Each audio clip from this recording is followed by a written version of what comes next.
नमस्कार दोस्तों, मैं हूं राहुल सैफ। लीगल चैनल पे आपका स्वागत करता हूं। आज मैं जिस पॉइंट पर डिस्कस करने जा रहा हूं वो एक इतनी ज़रूरी चीज़ है जो मिलेगी ही मिलेगी आपके 490 डे के केस में।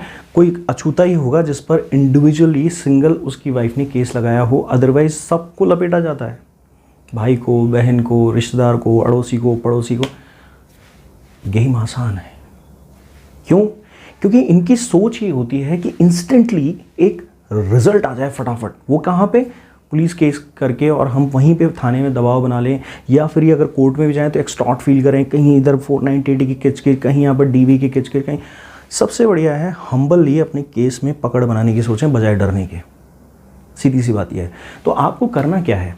आपको ये करना है मेरे भाई कि आपको बहुत गौर से आज इस वीडियो को देखना है, जिससे कि एक समझ, एक ताकत, एक मजबूती आपको महसूस हो।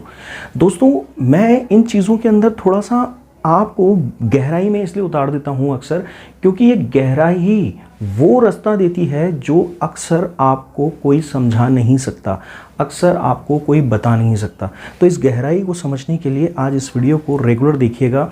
ये आपको बताएगा कि आपके दूसरे केसेस से मजबूत 490 डे नहीं होता, पर हम डर कहाँ पैदा कर देते हैं? यहाँ।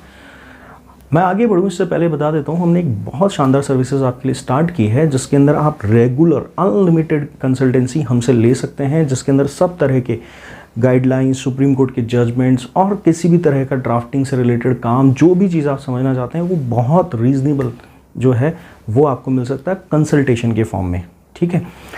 अगर आपका कोई जल्दी से जल्दी अभी लीगल रेमेडी लेनी है तो आप एडवाइस लेने के लिए बाकायदा इस व्हाट्सएप नंबर पे मैसेज कीजिए। 15 मिनट का एक अपॉइंटमेंट बुक करा के मुझसे बात कर सकते हैं। पूरा मैसेज में ही बात होगी, कॉल मत कीजिएगा, कॉल नहीं उठाए जाएंगे, सिर्फ मैसेज टू मैसेज सारा कन्वर्सेशन होगा।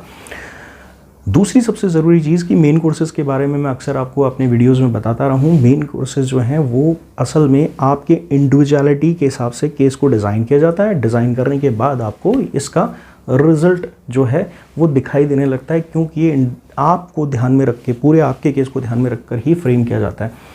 अब आते हैं हम क्रैश कोर्स के बारे में। क्रैश कोर्स एक ऐसी चीज़ है जो आपको पूरी लीगल रेमेडीज़ के साथ एक लीगल नॉलेज देता है, जिससे कि आप खुद अपने केस में बेहतरीन तरीके से तैयारी कर सकें। दोस्तों, ये तो हुई आपके कुछ सुविधाओं की बात। अब हम बात करते हैं 498A के अंदर क्या वो एक ऐसी चीज़ है जो हम सब के केसेस में पाई जाती है और फिर भी हम इसका बेनिफिट नहीं ले पाते। देखिए, मैं जब इससे पहले आगे बढ़ूं तो काफ़ी लोग अक्सर अपने इस वीडियो को देखते हुए दिमाग में लेकर आएंगे बात कि ये चीज़ें तो हमने देखी हैं, सुनी हैं जजमेंट्स में भी, पर अक्सर इसका पूरा फ़ायदा नहीं मिलता या फिर अधूरा फ़ायदा मिलता है। देखिए, आपको जीत में अगर फर्स्ट नंबर पे आए तो आपने पूरी जान लगाई थी, सेकंड नंबर पे आए रेस के अंदर तो फिर आपने शायद थोड़ी कम जान लगाई, जीते पर सेकंड नंबर पे रह गए, मतलब किसी से नहीं जीते आप, पर कुछ हद तक किसी से जीत गए, मतलब थर्ड नंबर वाले से जीत गए, फर्स्ट नंबर वाले से हार गए, तो थोड़ी हार थोड़ी जीत हो गई। थर्ड नंबर पे आप 2 बार हार गए, फर्स्ट और सेकंड वाले से, और थर्ड रह गए मगर जीत गए, तो एक संतुष्टि तो मिल गई कि जीत गए, एक संतुष्टि मिल गई, गोल्ड ना सही हमें तांबे का तो एक मेडल मिल ही गया।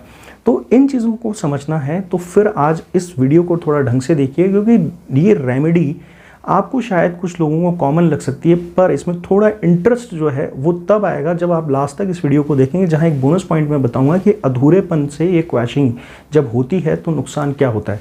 देखिए, आपके मदर फादर का नाम लिखवाया जाता है अक्सर 498A के अंदर, फिर उसके बाद उन बहनों का या भाइयों का नाम लिखवाया जाता है जो या तो आपके घर में नहीं रहते, और अगर वो रहते हैं तो उनकी तरफ से ऐसी कोई डिमांड नहीं हुई थी। दूसरी चीज़ ये है कि समझने वाली बात यह है कि मेरी पत्नी है, उससे मेरा भाई क्यों दहेज की डिमांड करेगा, उसका क्या लेने देना, और अगर करेगा भी तो क्या किया, ये तो कभी पत्नी लिखती नहीं है अपनी पिटीशन के अंदर, ना FIR के अंदर लिखती है। मेरी बहन जिसकी शादी होकर जा चुकी है वो अपने दूसरे घर में रह रही है, अब तो बाकायदा कोर्ट ने कह दिया है कि शादीशुदा औरत का नाम अगर लिखवा दिया गया है कंप्लेन के अंदर, जो कि पति की बहन है, तो उस ग्राउंड पर अगर पता चल जाता है कि लड़की उसके खिलाफ कुछ भी, यानी आपकी पत्नी उसके खिलाफ कुछ भी गवाह सबूत नहीं दे पाई है 498A में, तो उस सूरत के अंदर आप बाकायदा तलाक तक ले सकते हैं क्रूरता के रूप में, क्योंकि वो आपके संबंध ना केवल आपकी बहन से बिगाड़ रही है बल्कि आगे तक वो संबंध खराब कर रही है आपके जीजाजी से और उनके ससुराल वालों से। तो इन सब चीज़ों के अंदर आपको बाकायदा इस तरह से लड़ना चाहिए। और बात आती है क्वैशिंग की। क्वैशिंग अक्सर आपने देखी होगी कि अगर दूर के रिश्तेदारों का नाम उसमें लिखवा दिया गया, चाचा मामा, जो आपके साथ कभी रहे ही नहीं, भाई कहीं बाहर पढ़ रहा है, बहन ऑलरेडी शादी करके कहीं और रह रही है, माता पिता के साथ भी कई बार लड़के नहीं रहते, जॉब की वजह से अपनी पत्नी को लेकर बाहर कहीं दूसरे शहर में रह रहे होते हैं। तो इन सब चीज़ों के अंदर अगर आप कैलकुलेट करते हैं तो 498 क्यों निकल के आती है। अब रीज़न समझिएगा क्या होता है इसका तरीका। इसका तरीका ये है कि बहुत सारे जजमेंट्स मिलते हैं जहाँ पे क्वैशिंग तो हो जाती है, पर इस आधार पे होती है कि वो 498A के अंदर नाम हट जाते हैं। आप नाम हटाने के लिए अब तैयारी ना करें, आप ये कहें कि इनका नाम डाला गया है इसीलिए ही ये 498A जो है वो पूरी तरह से बेसलेस है। जब इन सब का नाम डाला गया है बिना सबूतों के, तो जो पॉइंट्स भी लगाए गए हैं उनका भी सबूत मांग लीजिए ना क्वैशिंग के अंदर, तो आप उनके अगेंस्ट भी लड़िए। सिर्फ ये नहीं कि नाम हटाने के लिए, क्योंकि अक्सर एक जनरल प्रैक्टिस जानी जाती है कि नाम हटवा के क्वैश करा के आपको खुश करा के दे दिया जाता है झुंझुना हाथ के अंदर। आप इतना तसल्ली में मत रहिए, आप वहीं से पूरे केस को ही डिज़ाइन करके लेके जाइए। एक तो ये झूठ है और इसी ग्राउंड पर वहाँ पर सबूत मांगिए कि बाकी के भी फिर एलिगेशन जो लगाए हैं वो झूठ है। तो इस तरह से अगर आप कुछ करते हैं तो आपको रिजल्ट निकल के आएगा। ये एक बेहतरीन तरीके से तैयार की गई पिटीशंस होती हैं और इनके अंदर क्या होता है कि रिजल्ट आते हैं। तो आपको ये चीज़ समझने के लिए थोड़ा सा अपनी पिटीशन को स्ट्रांगली तैयार करना पड़ेगा।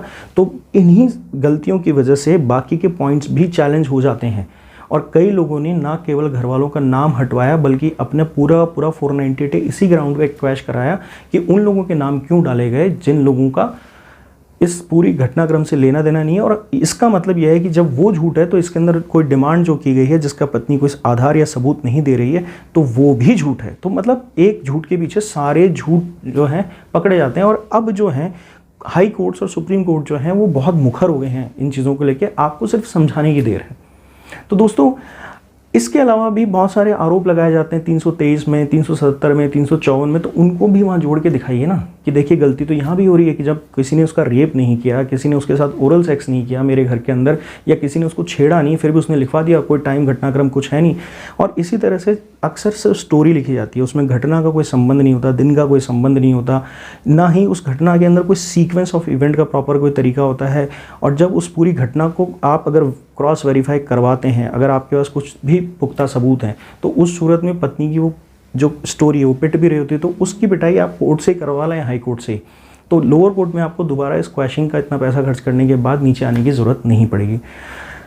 आज का वीडियो आपको ये समझाने के लिए है, केस लड़िए, क्वैश कराइए, मगर उन चीज़ों के फ्रेम्स प्रॉपर बनाइए। सिर्फ एक चीज़ से संतुष्ट मत हुई, आप उस पूरे केस को ख़त्म कराने के लिए क्वैशिंग के लिए जाएँ। दोस्तों इतना सा आधार ही पूरे केस को ख़त्म करा सकता है। इतने बेहतरीन जजमेंट्स भी अब आ चुके हैं। तो लिमिटेड दायरे में मत सोचिए कि मम्मी पापा का नाम हटवा दूंगा, रिश्तेदारों का नाम हटा दूंगा, पूरे केस को ही ख़त्म करा के लिए वो ग्राउंड आपको मिल जाएगा। आज का वीडियो कैसा लगा लाइक कीजिएगा, शेयर कर दीजिएगा, सब्सक्राइब कीजिए और यहाँ पर नोटिफिकेशन का बेल है उसको दबाइएगा, ऑल का ऑप्शन भी है। थोड़ी सी मेहनत लगेगी, वीडियो देखते देखते ये सब किया जा सकता है। Thank you.